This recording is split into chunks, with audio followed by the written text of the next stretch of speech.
રૂપાલાના નિવેદનથી ક્ષત્રિય સમાજમાં જોવા મળતો રોષ યથાવત છે, ત્યારે રાજકોટમાં ક્ષત્રિયોએ ઉપવાસ આંદોલન શરૂ કર્યું।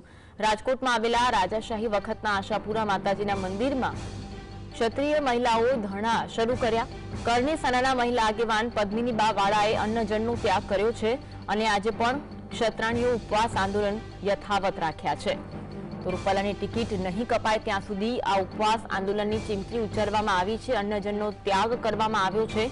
રૂપાલા વિવાદમાં ક્ષત્રિયોએ ઉપવાસ આંદોલન શરૂ કર્યું, અન્નજળનો ત્યાગ કરીને ઉપવાસ આંદોલન શરૂ કર્યું છે। આજ અંગે વધુ વાત કરીશું, સંવાદદાતા લકી ફોનલાઈન પર જોડાયા છે। લકી, રાજકોટમાં પદ્મિનીબા વાળાએ અન્નજળનો ત્યાગ કર્યો અને આ ધરણા શરૂ કરવામાં આવ્યા છે, શું વિગત પ્રાપ્ત થઈ રહી છે?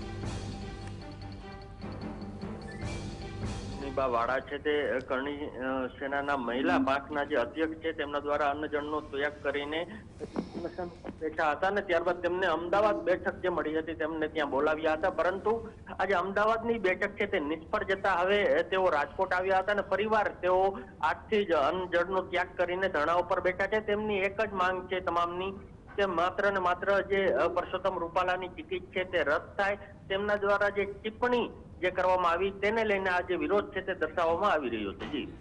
જી આભાર માહિતી આપવા માટે।